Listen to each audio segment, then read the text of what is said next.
परमपूज्य भालचंद्र महाराज, शाळा क्रमांक 3। आज सर्व गुरुजन, शिक्षक वर्ग, या प्रशालेचे सर्व माजी विद्यार्थी, मोठ्या संख्येने उपस्थित असलेले सर्व पालक, बंधू भगिनी आणि मित्रांनो, खरं तर मी या कार्यक्रमाच्या निमित्तानं सर्व संयोजकांचं मनापासून आभार मानतो की हा जो आपण एक योग या ठिकाणी घडवून आणला, याच्यामधली जी म्हणजे तुमच्या मनामध्ये जे होतं की कुठेतरी गुरुजन एकत्र यावेत, माझी शिक्षक एकत्र यावेत, विद्यार्थी आहेत, पालक आहेत, आणि एक म्हणजे जी टॅगलाईन आपण दिलेली आहे, स्नेह, संस्कार आणि आनंदाचा एक विस्मरणीय सोहळा, म्हणजे हा स्नेह मेळावा, आणि त्या टॅगलाईनला धरून आपण त्या ठिकाणी सगळे जमलेलो आहोत. खर तर शाळा क्रमांक 3 या शाळेचा मी स्वतः विद्यार्थी, त्या शाळेमध्ये मी शिकलेलो आहे. मला आठवतं स्वर्गीय आप्पासाहेब भोसलेंच्या इमारतीवर एक शाळा होती. त्याच्यानंतर धर्मशाळेमध्ये आपण त्या ठिकाणी शिकत होतो, आणि नंतर शाळा क्रमांक 3 चा विस्तार झाला आणि या इमारतीमध्ये आपण त्या ठिकाणी शिक्षण घेतलं. खरं तर कणकवली शहर ही स्वयंभू रवळनाथाची भूमी आहे, परमपूज्य भालचंद्र महाराजांची पुण्यनगरी आहे, आणि आप्पासाहेब पटवर्धनांची कर्मभूमी आहे.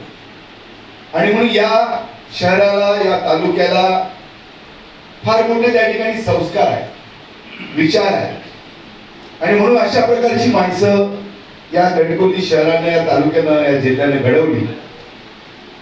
आणि म्हणून त्याचा कुठेतरी एक सार्थ असा अभिमान, जे माझे शिक्षक वर्ग आज आम्हाला त्यांनी घडवलं, त्यांनी आमच्यावर संस्कार केले, आम्हाला सुशिक्षित केलं, आम्हाला सुसंस्कृत केलं, आणि त्यांना जर आज जर त्यांच्याकडे जर काय वाटत असेल, म्हणजे जेव्हा वय त्या ठिकाणी होतंय, आपण सेवानिवृत्त पण झालेलो आहोत, आणि आपण काय मिळवलं, तर त्यांना आज एक मनामध्ये एक वेगळं समाधान, एक वेगळा आनंद असेल की आम्ही एक चांगली पिढी त्या ठिकाणी घडवली, जी आज सामाजिक क्षेत्रामध्ये काम करते, राजकीय क्षेत्रामध्ये काम करते, व्यावसायिक क्षेत्रामध्ये काम करते, आणि प्रत्येक क्षेत्रामध्ये एक आपली स्वतःची एक वेगळी ओळख ही प्रत्येकाला त्या ठिकाणी निर्माण केली आहे. आणि म्हणून प्रत्येकाला, त्या शिक्षकांना आज एक वेगळा आनंद, एक सार्थ अभिमान त्या सेवेचा कुठेतरी त्या प्रत्येक शिक्षकाला त्या ठिकाणी होतो. खरं तर या शाळेचा विद्यार्थी म्हणून त्या काळामध्ये विद्यार्थी प्रतिनिधींच्या निवडणुका व्हायच्या, आणि तेव्हा मला आठवतं पंडित आमच्या शिक्षिका होत्या, पंडितबाई, आणि त्यावेळी आम्ही एक या त्या काळामध्ये म्हणजे जवळजवळ 68 मध्ये आमचा जन्म झाला, त्याच्यानंतर 7-8 वर्षांनी आम्ही शाळेमध्ये आलो.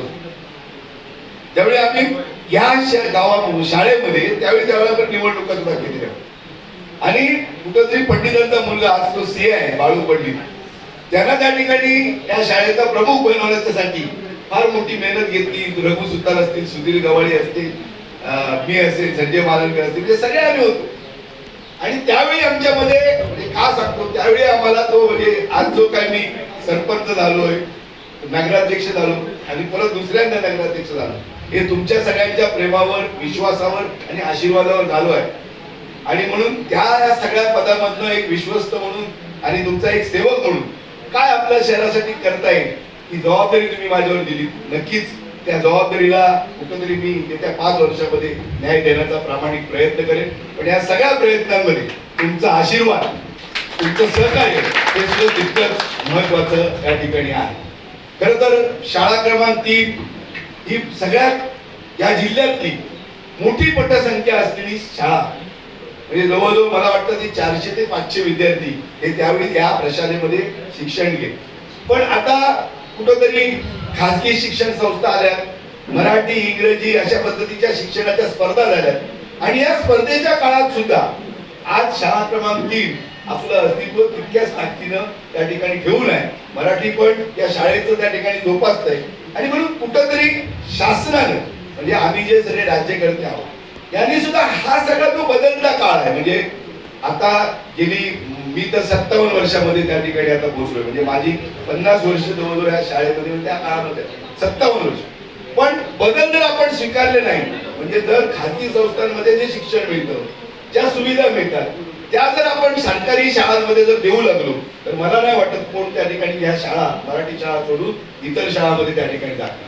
आणि म्हणून आपली जबाबदारी आहे शासनकर्त्यांची जबाबदारी राज्यकर्त्यांची जबाबदारी आहे की त्या ज्या काही स्पर्धेमधल्या त्या स्पर्धेच्या युगामध्ये मराठी शाळेचं मराठी पण त्या ठिकाणी टिकलं पाहिजे तर त्याचं सौंदर्य किंवा त्याला पुनर्जीवित करणं तशा पद्धतीनं नव्यानं मांडलं तशा पद्धतीनं तशा प्रकारच्या चांगल्या बँचेस चांगल्या सुविधा स्वतःची एखादी गाडी की मुलांना आणेल परत शाळेमध्ये नेईल म्हणजे ज्या खाजगी संस्था करतायत किंवा इतर ज्या स्पर्धात्मक शाळा करतायत त्याला जर त्या ठिकाणी आपण जर तितक्याच ताकदीनं जर आपण उत्तर दिलं तर मराठी शाळेमध्ये हे जे काही सगळे गुरुजन माझे शिक्षक आहेत यांनी ही पिढी घडवली. माझ्यासारखा एक सामान्य माणूस आज एक नगराध्यक्ष म्हणून त्या ठिकाणी पोहोचला. असे अनेक डॉक्टर असतील इंजिनियर असतील अनेक क्षेत्रामध्ये त्यांनी प्रत्येकाने आपलं नाव केलेलं आहे. आणि म्हणून एवढी ताकद या शिक्षकामध्ये असताना जर त्या ठिकाणी पर्याय लोकांना मिळाला तर लोक जाणार आहे. मग पर्यायाच्या ऐवजी आपण तितक्याच ताकदीने जर उभे राहिलो या स्पर्धात्मक युगामध्ये तर खरोखर त्या ठिकाणी अशाच पद्धतीची पटसंख्या असलेली शाळा पूर्ण तितक्याच ताकदीने त्या ठिकाणी उभी राहू शकते. कारण ही ताकद माझ्या शिक्षकांमध्ये आहे माझ्या त्या पालकांमध्ये आणि माझ्या विद्यार्थ्यांमध्ये. आणि म्हणून आज म्हणजे 4 महिन्यापूर्वी मी जबाबदारी घेतली आणि मला पहिला प्रश्न जवळजवळ 1 कोटी की 50 लाख रुपये कुठल्या तरी योजनेत ना आमच्या शहरावर त्या ठिकाणी येणार होते किंवा यायचे होते. आणि माझ्याकडे पहिलाच त्यांनी प्रश्न विचारला नगरपालिकेच्या मालकीची शाळा कुठे आहे. तर मी त्यांना सांगितलं माझ्याकडे नगरपालिकेच्या मालकीची एकही शाळा नाही 3 नंबर शाळा त्यावेळी आम्ही बांधलेली आहे की तिचं काहीतरी भाडं देऊन आम्ही ती चालवतो. पलीकडे आमच्या पूर्ण 5-6 कदाचित शाळा आहेत अंगणवाड्या आहेत शाळा आहेत पण आमची नाही.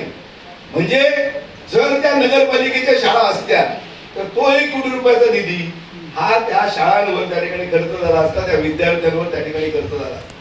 म्हणून आता मी सुद्धा तशा पद्धतीचे माझे प्रयत्न आहेत की जिल्हा परिषदेनं आपलं शिक्षकी व्यवस्थापन आपल्या हातामध्ये ठेवावं.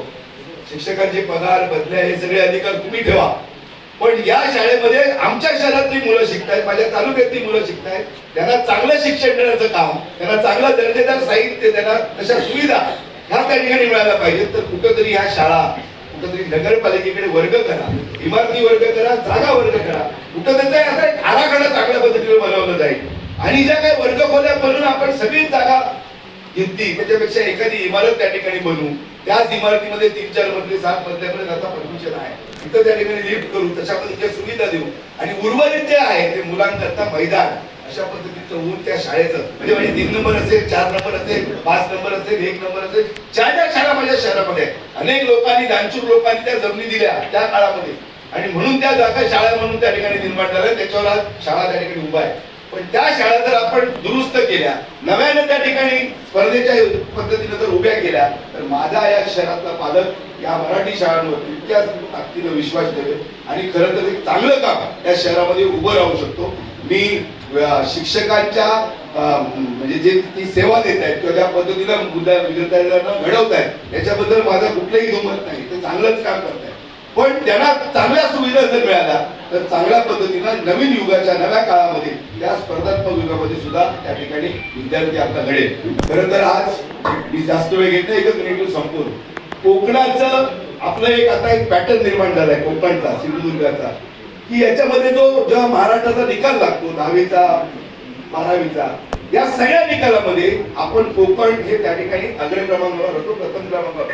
आणि गेली 10-12 वर्ष हा कणकवली सिंधुदुर्गाचा पॅटर्न कोकणचा पॅटर्न आपण सगळ्यांनी त्या ठिकाणी जपून ठेवलेला.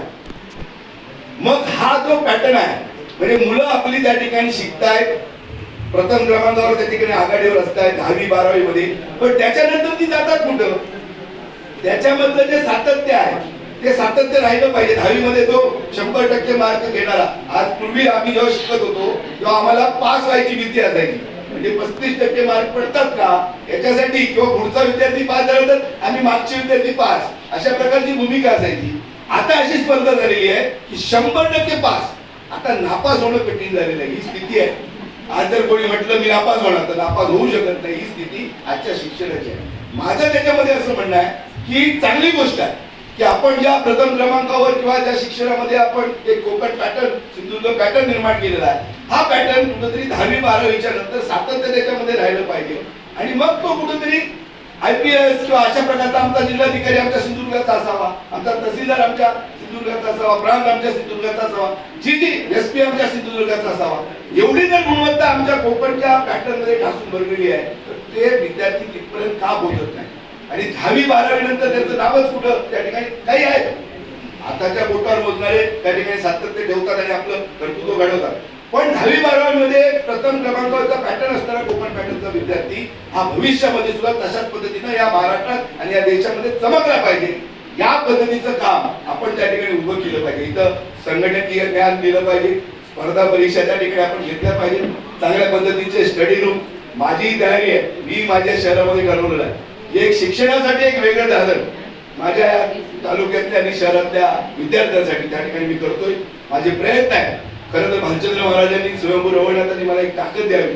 या सगळ्या ज्या काही माझी जी स्वप्न, म्हणजे माझी स्वप्न आहे आणि तुमची स्वप्न आहे, ही माझ्या कणकवली वासियांची स्वप्न कुठं ना कुठं तरी पूर्ण झाली पाहिजे आणि त्याच्यासाठी माझा प्रामाणिक प्रयत्न आहे. मी जास्त वेळ आपला घेत नाही. मी मनापासून माझ्या सगळ्या गुरुजनांना, माझ्या सगळ्या शिक्षकांना मनापासून धन्यवाद देतो की तुमचा सहवास लाभला आणि तुम्ही आम्हाला घडवलं म्हणून आज कुठेतरी एक आवाज म्हणून, सिंधूरचा एक आवाज म्हणून आम्ही लोकांच्या समोर त्या ठिकाणी जातो.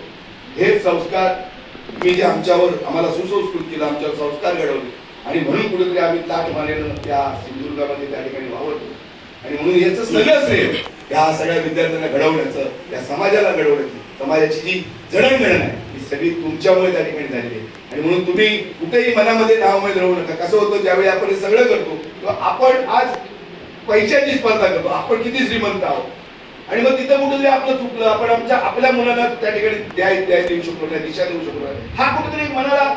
पण शेवटी पैसा ही श्रीमंतीचं जरी तरी मोजमाप असतं तरी माझं असं म्हणणं आहे शिक्षण किती आहे हीच खऱ्या अर्थानं श्रीमंती आहे आणि ती श्रीमंती तुम्ही आमच्या या पिढीमध्ये निर्माण करून दिली आणि म्हणून तुमचे आम्ही आयुष्यभर हा समाज, ही पिढी, आमच्यासारखे जे काही विद्यार्थी आहेत ते सातत्यानं तुमचे आम्ही ऋणी आहोत हे या निमित्तानं सांगतो आणि आपल्या सर्वांचं मनापासून आभार मानून त्या ठिकाणी थांबतो.